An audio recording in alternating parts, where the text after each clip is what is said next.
Hello, welcome to Apex Academy. मैं आप लोग का इस एपेक्स एकेडमी में फिर से स्वागत करता हूं। मैं डेली की तरह आज भी नया सेशन लाया हूं जिसमें मैं कवर करने जा रहा हूं कि कल का जो भी इवेंट हुआ है उन सारी चीज़ों को कवर करूंगा। मैं अपने चैनल में daily current affairs, weekly current affairs, monthly current affairs, science and math, important summit, index reports, इन सारी चीज़ों को कवर करता हूँ जो कि बहुत ही इंपॉर्टेंट होता है किसी भी एग्जाम के लिए, चाहे एसएससी हो, बैंकिंग हो, रेलवे हो, एनडीए हो या स्टेट का कोई भी पीएससी हो। इन सारी चीज़ों में बहुत ही रेलेवेंट टॉपिक्स रहता है करंट अफेयर्स का। ओके, तो चलिए आज हम बिना देरी किए हुए हम अपना टॉपिक को शुरू करते हैं। इससे पहले आपसे एक रिक्वेस्ट है, अगर आपको मेरे काम पसंद आता है तो आप मेरे चैनल्स को ज़रूर सब्सक्राइब करें, लाइक करें और हमारे साथ जुड़ जाइए ताकि आपको इस तरह का फ्री कंटेंट मिलता रहे। चलिए आज का हम पहला सवाल शुरू करते हैं। ये मेरा कल का सवाल था, When is World AIDS Day celebrated? कि वर्ल्ड एड्स डे कब सेलिब्रेट किया जाता है। तो आपको बता दूं कि वर्ल्ड एड्स डे मनाया जाता है 1 दिसंबर को। कब मनाया जाता है? 1 दिसंबर को। 1 दिसंबर एवरी ईयर 1 दिसंबर को मनाया जाता है वर्ल्ड एड्स डे। इस बार का आपको बताना है कि what is the theme of this year, कि थीम क्या था।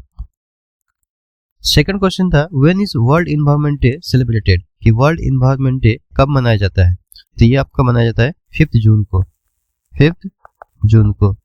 इसका भी आपको बताना है कि थीम क्या था इस बार का। इस बार जो सेलिब्रेट किया गया था 5 जून को वर्ल्ड इन्वायरमेंट डे, इसका थीम क्या था। फिर हम लोग लास्ट में भी 2 क्वेश्चन छोड़ेंगे ताकि आप लोग कल इसका जवाब दे सको। हमारा पहला क्वेश्चन है आज का नेशनल मैथमेटिक्स डे से। ये सवाल मैंने इससे पहले वाले क्वेश्चन वीडियो में पूछा था कि when is national mathematics day celebrated. तो नेशनल मैथमेटिक्स डे सेलिब्रेट किया जाता है 22 दिसंबर को। India celebrates national mathematics day on 22 दिसंबर to commemorate the birth anniversary of which legendary mathematician. किस लेजेंडरी मैथमेटिशियन के बर्थ एनिवर्सरी पर नेशनल मैथमेटिक्स डे सेलिब्रेट किया जाता है हर साल। किसके ऊपर? आर्यभट्टा, श्रीनिवास रामानुजन और ब्रह्मगुप्त और पीसी महालनोबिस। तो इसका सही आंसर है बी श्रीनिवास रामानुजन। इसके बारे में कुछ जान लेते हैं। अच्छा, ये उसका 138th बर्थ एनिवर्सरी है किसका? रामानुजन का। The day was first declared by prime minister Manmohan Singh in 2012। 2012 में इसको पहली बार डिक्लेयर किया गया था कि नेशनल मैथमेटिक्स डे सेलिब्रेट करना है। ओके, तब से ही मनाया जा रहा है। अच्छा, रामानुजन को जाना जाता है उसका एक नंबर के लिए 1729। हार्डी रामानुजन नंबर कहते हैं इसको। हार्डी रामानुजन नंबर कहते हैं। ये स्मॉलेस्ट नंबर है जो एक्सप्रेस करता है किसी भी दो अलग अलग क्यूब्स के सम को। ये बहुत ही इंटरेस्टिंग फैक्ट है। मैं इसके ऊपर लॉन्ग वीडियो बनाऊंगा, आप लोग इसको चाहे तो देख सकते हैं। I hope this is clear. Next question is involvement Aravalli hills के ऊपर है। आरावली हिल्स के ऊपर मेरा एक और सवाल था 2-3 दिन पहले था। आरावली हिल्स आजकल बहुत ही ज्यादा फेमस है, उसको देखते हैं। The supreme court of India recently gave a significant note to mining in which hill range below 1000 नहीं होगा, 100 मीटर्स होगा। 100 मीटर्स स्पार्किंग इन्वायरमेंटल डिबेट्स। कि सुप्रीम कोर्ट ऑफ इंडिया ने इसको भारत सरकार ने एक डेफिनेशन दिया था आरावली हिल्स के लिए कि जो भी हिल्स आरावली के अंदर है जो 100 मीटर के नीचे है, बिलो द 100 मीटर्स, तो उसको हम माइनिंग कर सकते हैं। लेकिन इस डेफिनेशन को सुप्रीम कोर्ट ने एक्सेप्ट कर लिया है, जिसकी वजह से ये डिबेट का टॉपिक बन गया है और ये पूरा डिबेट भी चल रहा है, एक्टिविस्ट हो या फिर एनवायरमेंटल एक्टिविस्ट हो, इन सारी लोगों के बीच में। तो इसका सही आंसर यह है कौन सा? वेस्टर्न घाट्स या सतपुरा हिल रेंज या आरावली हिल्स या नीलगिरी हिल्स। तो सही आंसर है इसका Aravalli hills. Okay, the court allowed regulated mining while emphasising environmental restoration. इससे नुकसान भी बहुत ज्यादा होगा। अगर इसको काटा जाता है तो ऐसा कहना है कि इसका डिजर्टिफिकेशन बढ़ जाएगा, मतलब जो थार डेजर्ट है उसका ये बढ़ जाएगा। और दूसरा जो भी प्रॉब्लम है, जैसे पानी की किल्लतें हो जाएगी, लैक ऑफ वाटर, ये सारी प्रॉब्लम हो सकता है। और आपको पता होना चाहिए कि आरावली हिल्स है दुनिया का सबसे फोल्ड माउंटेन पुराना है, सबसे ओल्डेस्ट फोल्ड माउंटेन सिस्टम है इन द वर्ल्ड। ये चार राज्यों से होकर गुजरता है, गुजरात, राजस्थान, हरियाणा और दिल्ली से। इसका हाईएस्ट पीक क्या है? हाईएस्ट पीक का नाम है गुरु शिखर, और गुरु शिखर का मैंने हाइट बताया था कि 1722 मीटर होता है, 1722 मीटर्स होता है इसका हाइट। ओके, इसको भी आप याद रखेंगे, ज्योग्राफी में बहुत ही काम का चीज होता है। कई बार ये डायरेक्टली सवाल पूछ लेते हैं कि what is the highest peak of Guru Shikhar. Okay, हमारा नेक्स्ट क्वेश्चन है,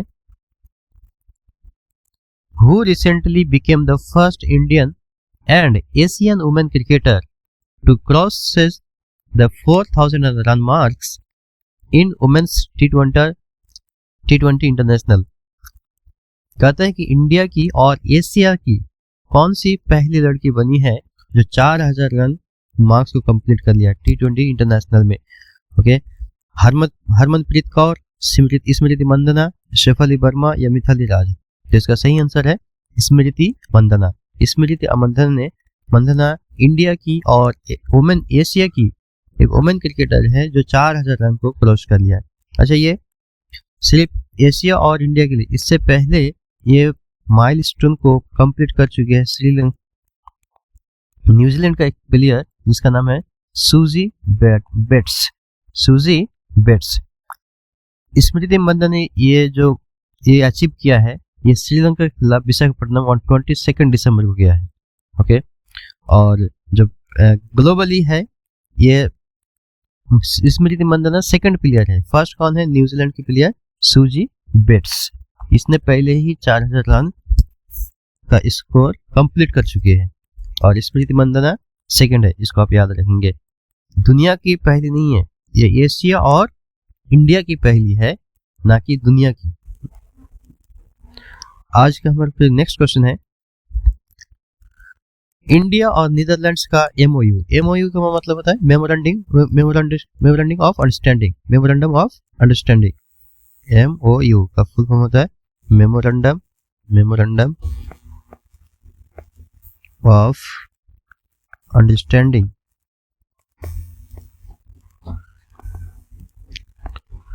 okay, India and the Netherlands recently signed an MOU to collaborate on the National Maritime Heritage Complex NMHC National Maritime Heritage Complex, in which state is the complex being built।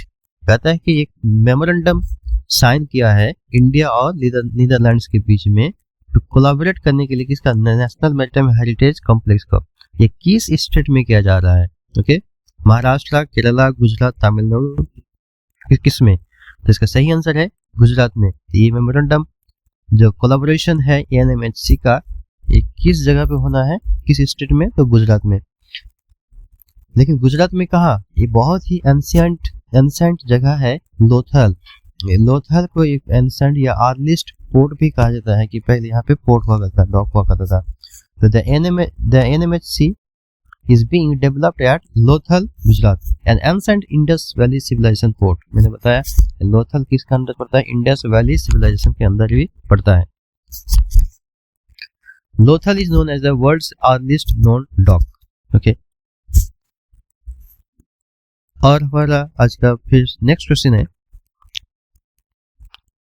Geography and culture से।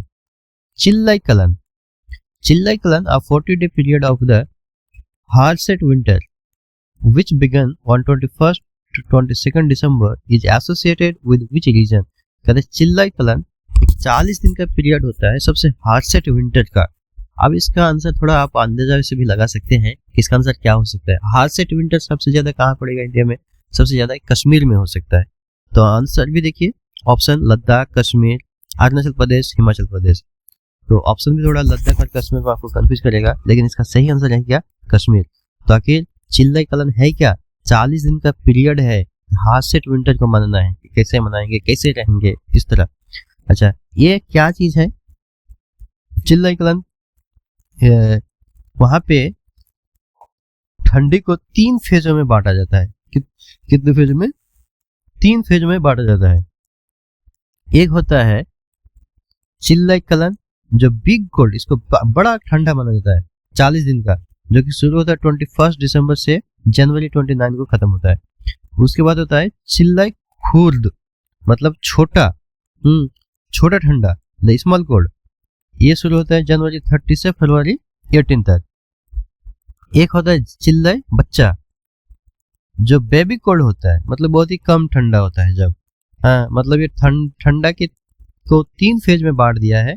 पहला है कि 21 December two जनवरी 29, दूसरा है जनवरी 30 to 18 फरवरी, और दूसरा है 19 फरवरी to 18 फरवरी। इस तरह का 3 फेज होता है। इसके बारे में मतलब थोड़ा और जान लेते हैं। मैंने लिख दिया है यहाँ, it starts on 21 and ends on January 31। It is followed by चिल्लाई खुर्द, 20 डेज का होता है। और चिल्लाई बच्चा 10 डेज का होता है। 40 दिन, 20 डेज एंड 10 डेज, टोटल कितना हो गया? 60-70 डेज का होता है टोटल। अच्छा, the night of December 21 and 22 is celebrated as Shabe Yalda. Shabe Yalda. अच्छा, चिल्लाई क्या होता है? एक पार्सियन टर्म है, पार्सियन ठंडा, मतलब पारसी का लैंग्वेज से लिया गया है चिल्लाई कलन। 21 और 22 दिसंबर के रात को शबे यल्दा कहते हैं, night of birth in Persian tradition. इसको आप याद रखेंगे। I hope it is clear. चिल्लाई कलन स्पेस एंड साइंस के हिसाब से लिखते हैं।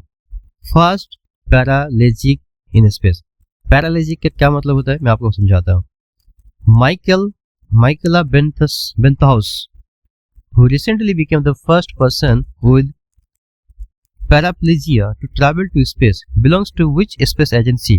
कहता है कि माइकल बेंथहाउस, जो रिसेंटली पहली औरत बनी है कि जिसने स्पेस पर ट्रैवल किया है, किसके साथ? पैराप्लीजिया, एक बीमारी है, उसके साथ भी वो अपने स्पेस पे गई है। तो ये किस स्पेस एजेंसी के साथ गई है?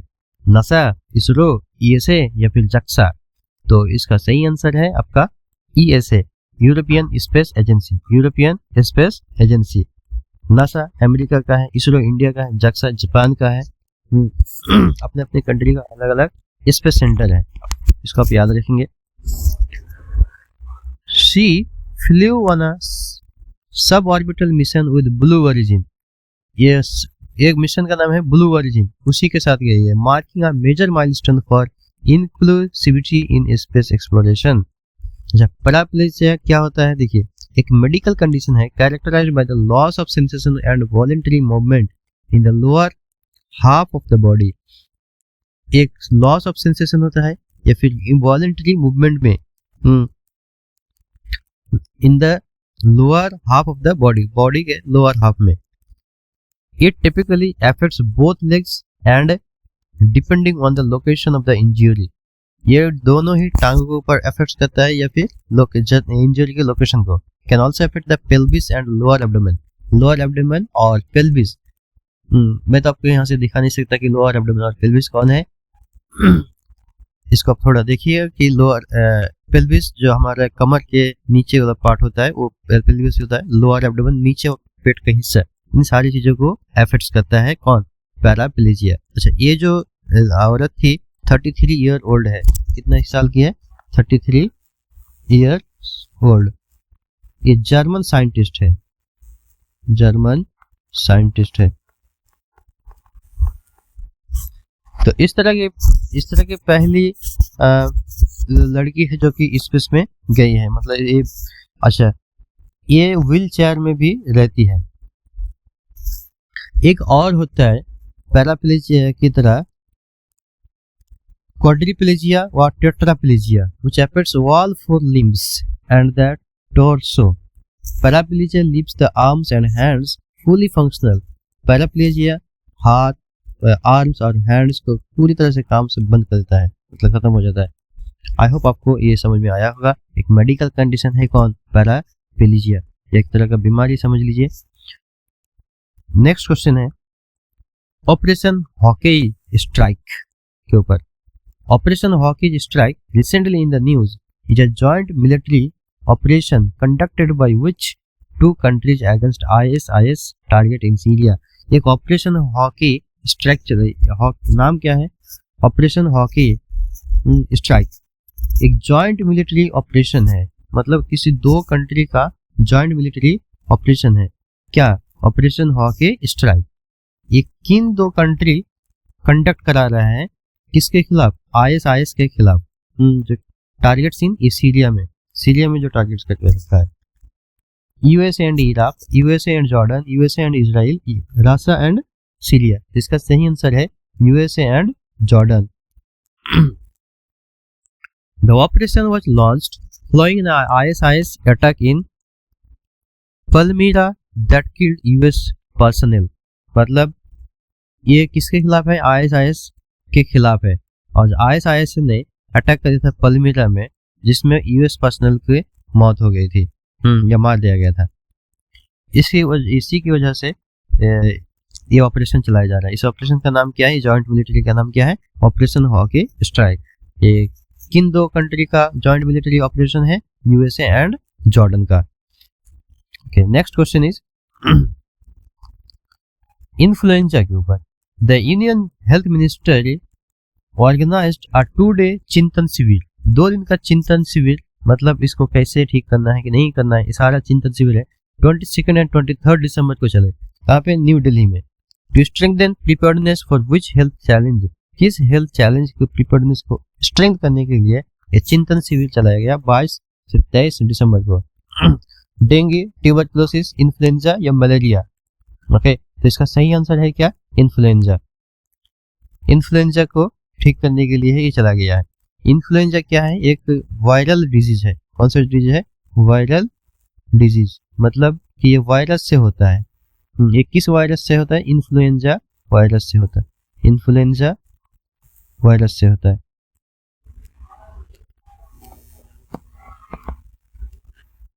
इसे फ्लू भी कहते हैं। इसका जो ये 4 तरह का फ्लू होता है। Type A, type B, type C, type C D. Okay, इसका बैकग्राउंड है ऑर्गेनाइज्ड बाय द एनसीडीसी। इसको कौन से ऑर्गेनाइज किया है? एनसीडीसी। एनसीडीसी का फुल क्या होता है? कि national centre for disease control. National centre for disease control यहाँ लिखे हुए हैं। ये organized by the NCDC in collaboration with WHO India. WHO और एनसीडीसी के बीच का कोलैबोरेशन है। और एनसीडीसी का मतलब मैंने बताया national centre for disease control. इसका हेडक्वार्टर कहाँ पे है? दिल्ली में। हेडक्वार्टर को आप जरूर याद रखें। डब्ल्यूएचओ का हेडक्वार्टर कहाँ है? जेनेवा। जेनेवा कहाँ पे है? स्विट्जरलैंड में। Okay, Switzerland. ये कब बना था? 1945 को। चलिए आज का हम फिर नेक्स्ट क्वेश्चन देखते हैं। Which country recently launched its first ever polymer 1 real banknote to enhance currency security? कहता है किस कंट्री ने पहला है, मतलब पॉलीमर से बना हुआ नोट, जो कि क्या करता है? सिक्योरिटी प्रोवाइड कराता है करेंसी को, ताकि कोई भी काउंटरफिट ना कर सके, जाली नोट ना बना सके, हाँ, इसका नकल ना कर सके, इसके लिए, और ड्यूरेबल ज्यादा हो, इसलिए पॉलीमर का नोट बनाएगा। तो कौन सा कंट्री है? UAE, Qatar, Oman and Kuwait. तो इसका सही आंसर है ओमान। क्या आंसर है? ओमान। ओमान से रिलेटेड कुछ बहुत सारा जीके भी करंट अफेयर्स है। Recently prime minister visited Oman. तो ओमान का कैपिटल क्या था? मस्कट। ओमान का कैपिटल मस्कट, और करेंसी क्या था? Omani rial. यहाँ लिखे भी हैं। Polymer notes are more durable, ज्यादा दिन टिक सकता है। ड्यूरेबल मतलब टिकना। And harder to counterfeit than paper notes. Paper notes को आसानी से काउंटरफिट कर लेता है, जाली बना लेता है, लेकिन पॉलीमर वाला बनाने में थोड़ा मुश्किल है। आप लोग इसके बारे में पढ़ेंगे कि पॉलीमर होता क्या है। देखिए, मैं आपको आइडिया भी दूंगा कि आपको पढ़ना क्या है।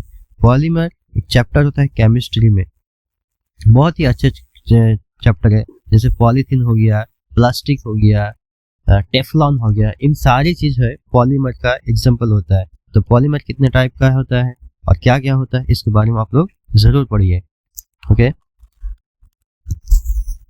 नेक्स्ट क्वेश्चन हमारा FSSAI से, ये हमारा क्वेश्चन नहीं है, सिर्फ मैंने बताया है कि FSSAI एक क्लेम्स आया था कि एग से क्या होता है, कैंसर का रिस्क हो सकता है, लेकिन FSSAI ने इसको रिजेक्ट कर दिया है कि ऐसा कुछ भी नहीं है। तो FSSAI के बारे में जान लेते हैं। इसका फुल फॉर्म होता है food safety and standards authority of India. Food safety and standards authority of India, ये बना था कब? 2006 में। किसके under? Food safety and standards act के तहत। इसको रेगुलेट या किसके अंडर में आता है? कौन सी मिनिस्ट्री के अंडर में आता है? Ministry of health and family welfare. इसका मैंडेट क्या है? लेस्ड ऑन साइंस बेस्ड स्टैंडर्ड्स, कि साइंस के हिसाब से चलेगा, ना कि मनुष्य इंसान ने कोई कह दिया, किसी ने कह दिया कि इसमें ये क्या मिलता है। तो हर एक फूड पार्टिकल्स है, फूड आइटम जिसमें FSSAI का टैग लगा रहता है, इसका मतलब FSSAI उसको वेरीफाई करता है कि ये साइंटिफिक तरीके से है या नहीं है। And regulate food manufacture, food manufacture को भी रेगुलेट करता है, स्टोरेज को भी मैन्युफैक्चर करता है कि आप कौन सा केमिकल यूज कर रहे हैं स्टोरेज करने के लिए, ये नुकसान तो नहीं होगा। डिस्ट्रीब्यूशन कैसे करना है, sale and import, ensuring safety, इन सारा है। इसका की इनिशिएटिव क्या है? ईट राइट इंडिया, कि इंडिया से ही खाए, मतलब कुछ भी ऐसा इधर उधर की चीजें ना खाए जो कि हेल्थ को खराब करे। ये हमारा लास्ट क्वेश्चन था। डेली की तरह हम आज भी आपको एक क्वेश्चन देना चाहते हैं ताकि आप कुछ बना सको। अच्छा, मैं आपको देता हूं कि वर्ल्ड ब्रेल डे कब मनाया जाता है? When is World Braille Day is celebrated? अगर आपको मेरा काम पसंद है तो आप मेरे चैनल को जरूर सब्सक्राइब करें और दोस्तों तक पहुंचाएं ताकि ज़्यादा से ज़्यादा लोग देख सके। Thank you so much.